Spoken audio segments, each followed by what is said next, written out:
نحمده ونصلي ونسلم على رسوله الكريم اما بعد فاعوذ بالله من الشيطان الرجيم بسم الله الرحمن الرحيم عن جابر قال كان رسول الله صلى الله عليه وسلم اذا خطب احمرت عيناه وعلى صوته واشتدت غضبه حتى كأنه منذر جيش يقول صبحكم ومساكم ويقول بعثت أنا والساعة كهاتين ويقرن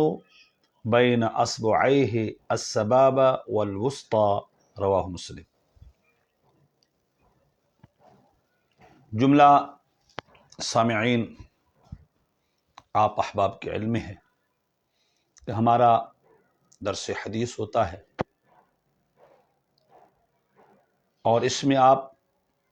ہمارے ساتھ شریک ہوتے ہیں، ہمارے اس پیغام کو عام کرنے میں، پیغام کو دوسرے احباب تک پہنچانے میں اور سماعت کرنے میں، قرات کرنے میں اور اس پیغام کی ترویج و اشاعت میں آپ ہمارے ساتھ ہوتے ہیں۔ اللہ تعالیٰ آپ کو دارین کی سعادتیں نصیب فرمائے۔ آپ خود بھی اس کو سنیں، شیئر کریں، لائک کریں۔ اللہ تعالیٰ ہمیں اپنے حبیب علیہ الصلاۃ والتسلیم کے نورانی کلام سے اور اپنے پرفیض پرنور کلام سے فائدہ حاصل کرنے کی توفیق رفیق مرحمت فرمائے۔ آج کا جو ہمارا درس ہے، چند ایک موضوع ہیں جس کو آپ کے سماعتوں کے نظر کیا جائے گا۔ عن جابر قال، حضرت جابر رضی اللہ تعالی عنہ فرماتے ہیں، کان رسول اللہ صلی اللہ علیہ وسلم اذا خطب احمرت عیناہ، جب حضور علیہ الصلاۃ والتسلیم خطبہ ارشاد فرماتے تو آپ کی آنکھیں سرخ ہو جاتی تھی۔ دوران خطبہ آقا کریم علیہ الصلاۃ والتسلیم کی آنکھیں وہ سرخ کیوں ہوتی تھیں؟ تو حضرت مولا علی قاری حنفی فرماتے ہیں، گویا کہ من بوارق انوار الجلال سمدانیہ، جلال سمدانیہ کے انوار کا نور رخ مصطفیٰ پر اترتا تھا، اور ولوامع اضواء الکمال الرحمانیہ، کمال رحمانیہ کی جو روشنی تھی، ان کی جو لمعہ، ان کی جو چمک تھی، وہ حضور علیہ الصلاۃ والتسلیم کے رخ زیبا پر اور آپ کی آنکھوں سے جو ہے وہ نظر آتی تھی۔ ویسے آنکھیں سرخ ہوتی ہیں غیظ و غضب کی وجہ سے، اور حضور علیہ الصلاۃ والتسلیم کا جو آنکھیں سرخ ہونا ہے یہ غیظ و غضب کی وجہ سے نہیں تھا، بلکہ اللہ تبارک و تعالیٰ کے انوار جلال سمدانی کا جو نور تھا وہ آپ کی آنکھوں سے جھلکتا تھا، اور کمال رحمانیہ کی اضواء کے جو لوامع تھے وہ آپ کی آنکھوں سے جھلکتے تھے۔ مولا علی قاری فرماتے ہیں، وَشُہُودُ احوال الامت المرحومہ، ایک اور وجہ بھی تھی، امت مرحومہ کے احوال حضور جب مشاہدہ فرماتے تو حضور علیہ الصلاۃ والتسلیم کی آنکھیں سرخ ہو جاتی، اور وَتَقْصِيرِ أَكْثَرِهِمْ فِي امتثال الامور المعلومہ، حضور علیہ الصلاۃ والتسلیم نے اکثر جب احوال امت کا مشاہدہ کیا تو حضور نے جو دیکھا وہ یہ تھا کہ امور معلومہ، یعنی جو فرائض ہیں،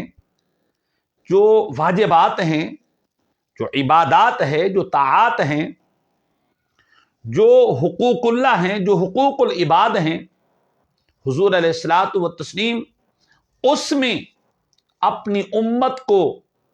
جب کوتاہی کرتا ہوا پاتے، تقصیر کرتا ہوا پاتے اور اس سے غافل پاتے، سستی اور کاہلی کا مشاہدہ کرتے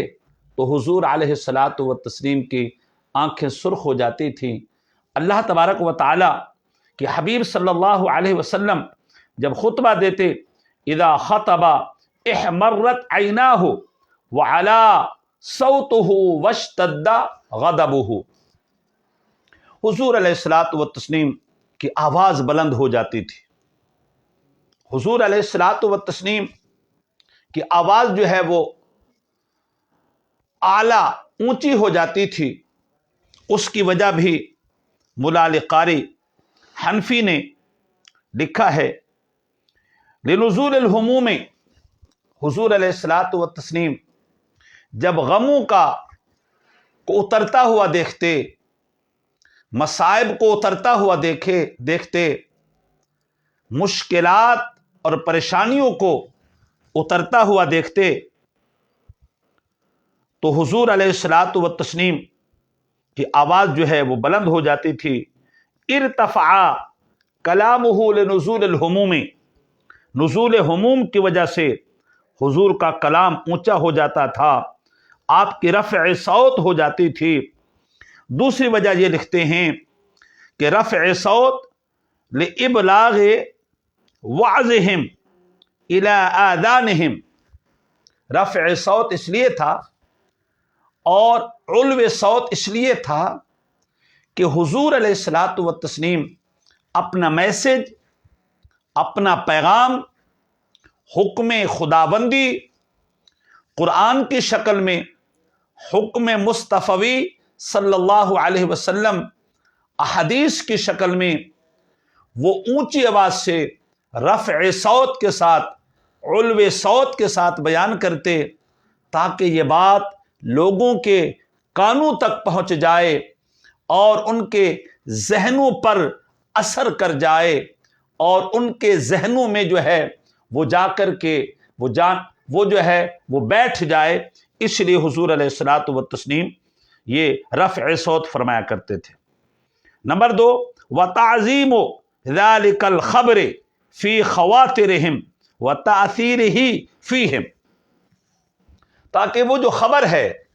جو حضور بیان کرنا چاہ رہے ہیں، جو حضور نصیحت کرنا چاہ رہے ہیں،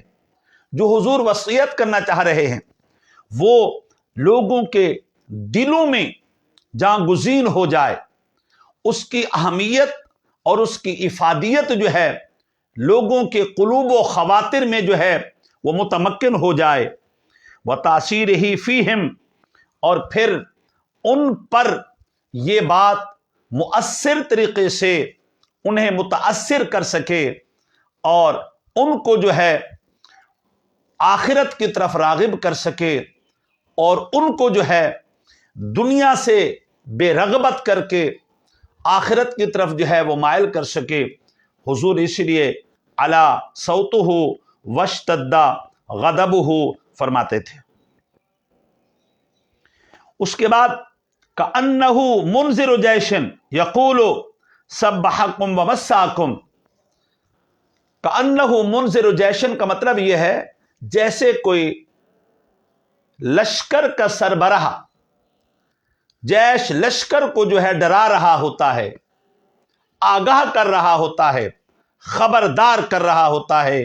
حضور علیہ الصلاۃ والتسلیم ہر خطبہ، وہ جمعۃ المبارک کا خطبہ ہوتا، عیدین کا خطبہ ہوتا یا دیگر مواقع پر جو حضور علیہ الصلاۃ والتسلیم نے خطبات دیے ہیں، سب میں یہی مقصود ہوتا تھا اپنی موجودہ صحابہ کرام علیہم رضوان کے ذہن میں یہ بات بٹھانا مقصود ہوتا تھا اور مستقبل میں اور آئندہ آنے والی امت کو انذار اور تخویف ڈرانا مقصود ہوتا تھا۔ اس لیے حضور علیہ الصلاۃ والتسلیم ایسا خطبہ دیتے جیسے منذر جیش، گویا کہ جیش کا جو منذر ہے اور جیش کا جو سربراہ ہے، لشکر کا جو چیف ہے، وہ انہیں ڈرا رہا ہے کہ خبردار، ہوشیار۔ پھر حضور کیا فرماتے؟ سبحکم ومساکم، فرمایا یہ جس چیز سے میں ڈرا رہا ہوں یہ وقت صبح بھی تم پر آ سکتا ہے، اور وقت مساء، وقت شام بھی تمہارے اوپر یہ جو چیز ہے یہ تمہارے اوپر حملہ آور ہو سکتی ہے۔ تمہارا جو ظاہری دشمن ہے وہ بھی تمہارے اوپر حملہ آور ہو سکتا ہے، اور باقی جو تمہاری موت ہے، سبحکم ومساکم، لوگو عملی طور پر آخرت کی تیاری کر لو، آخرت کے اور قبر کی تیاری کر لو، قبر کے اندھیروں سے بچنے کی تیاری کر لو،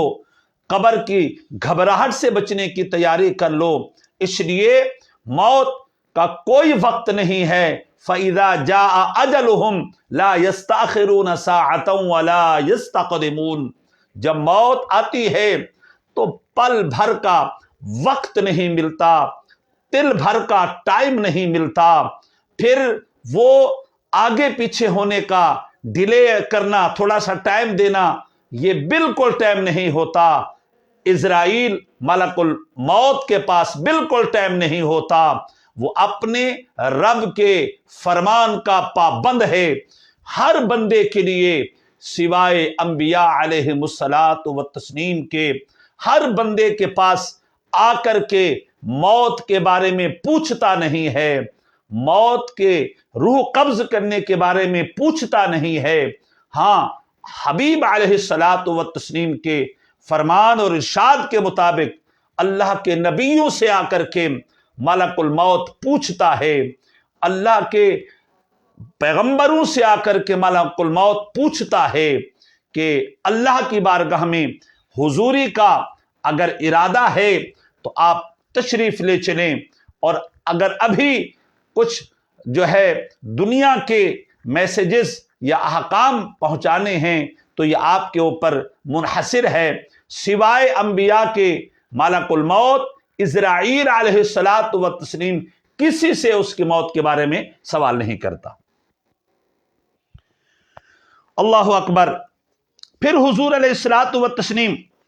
نے فرمایا بعثت انا والساعۃ کہاتین، حضور نے فرمایا میں اور قیامت ایسے ملے ہوئے ہیں، یقرن بین اصبعیہ السبابہ والوسطی، حضور علیہ الصلاۃ والتسلیم نے شہادت کی انگلی بھی اور یہ درمیان والی انگلی حضور نے ایسے ملا کر کے کہا میں اور قیامت ایسے ملے ہوئے ہیں۔ یہ بعثت انا والساعۃ یا بعثت والساعۃ کہاتین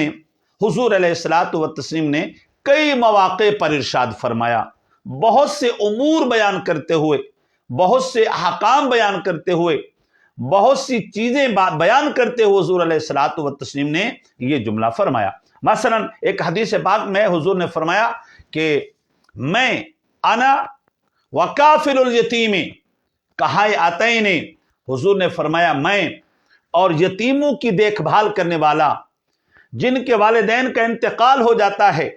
ان کی سربراہی کرنے والا اور ان کی کفالت کرنے والا اور ان کی کفایت کرنے والا اور ان کے سر پر دست شفقت رکھنے والا اور ان سے محبت کرنے والا، حضور علیہ الصلاۃ والتسلیم نے فرمایا کہ تمہارے دسترخوان پر جو ہے اگر کوئی یتیم آ جاتا ہے، کوئی حقدار آ جاتا ہے تو اس کا حق دو، اپنے دسترخوان میں سے اس کو حصہ دو۔ تو بہرحال حضور نے فرمایا انا وکافل الیتیم کہاتین، حضور نے فرمایا ہم ایسے ملے ہوئے ہوں گے۔ ایک اور جگہ بہت سے مقامات پر حضور نے یہ جملے ارشاد فرمائے۔ بظاہر یہ تشبیہ ہے، کاف حرف تشبیہ ہے، مگر حضور علیہ الصلاۃ والتسلیم نے اس جملے کے ذریعے بہت سی باتیں بتائی ہیں اور بہت سے ارشادات کا پتہ چلتا ہے۔ آئیے اس پر جو ہے حضرت مفتی احمد یار خان نعیمی علیہ الرحمت نے ایک تبصرہ کیا ہے، وہ بھی میں آپ کے گوش گزار کرتا ہوں۔ فرماتے ہیں حضور علیہ الصلاۃ والتسلیم نے فرمایا جیسے ان دو انگلیوں کے درمیان فاصلہ نہیں ہے، ایسے ہی میرے اور قیامت کے درمیان کسی نبی کا فاصلہ نہیں ہے۔ یہ دیکھیں، یہ برابر ہیں،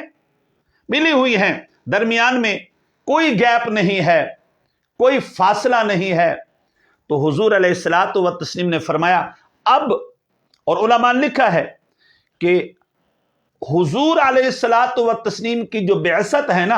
حضور علیہ الصلاۃ والتسلیم کی جو بعثت ہے، علماء نے لکھا ہے کہ حضور علیہ الصلاۃ والتسلیم کی بعثت ہی جو ہے یہ اشراط الساعت و علامات الساعت ہے۔ فرمایا حضور کا ولادت بسعادت ہونا ہی قرب قیامت کی دلیل ہے، اس لیے اس کے بعد کسی امت نے نہیں آنا۔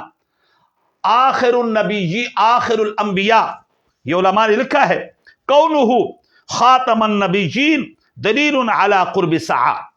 حضور علیہ الصلاۃ والتسلیم کا آخری نبی ہونا، ولیکن رسول اللہ و خاتم النبیین ہونا اس بات کی دلیل ہے کہ قیامت تک کسی اور نبی نے نہیں آنا۔ اور فرماتے ہیں ان النبی صلی اللہ علیہ وسلم، جس طرح انبیاء علیہم الصلاۃ والتسلیم کی جماعت میں حضور خاتم الانبیاء ہیں، تو دیگر امتوں میں ان امتہ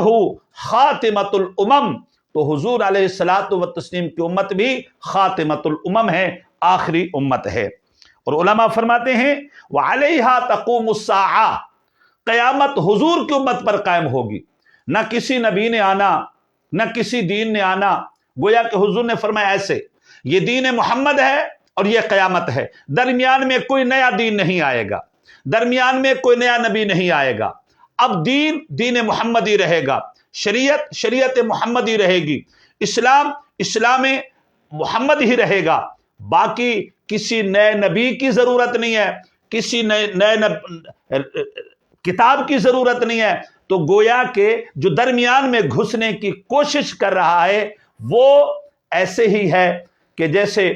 درمیان میں اگر کوئی چیز اگنے لگے، کوئی اور انگلی پیدا ہو جائے تو لوگ آپریشن کر کے ہمیشہ کے لیے اس کو ختم کر دیتے ہیں۔ تو گویا کہ حضور نے فرمایا کہ درمیان میں نہ کوئی اور نبی حائل ہو سکتا ہے، درمیان میں نہ کوئی اور نبوت کا دعوے دار حائل ہو سکتا ہے، بلکہ میرے امام فاضل بریلوی رضی اللہ تعالی عنہ فرماتے ہیں کہ فتح باب نبوت پہ بے حد درود، ختم دور رسالت پہ لاکھوں سلام۔ حضور علیہ الصلاۃ والتسلیم سے ہی فتح باب نبوت ہوا تھا اور حضور پر ہی ختم دور رسالت ہو گیا۔ اس لیے حضور نے یہ جو دو مرتبہ یا کئی مرتبہ یہ کہا، تو حضور نے گویا کہ ختم دور رسالت پر مہر ثبت کر دی ہے۔ علماء نے لکھا ہے کہ حضور نے کیوں کہا لِأَنَّهُ نَبِيُّ آخر الزمان، کیونکہ حضور آخری نبی ہیں، لَيْسَ بَيْنَهُ وَبَيْنَ الْقِيَامَةِ نَبِيٌّ آخر، کیونکہ حضور کے درمیان اور قیامت تک کوئی اور نبی نئی نبوت کا دعوے دار، نئی شریعت کا دعوے دار اور نئے احکام کا جو ہے دعوے دار نہیں ہو سکتا۔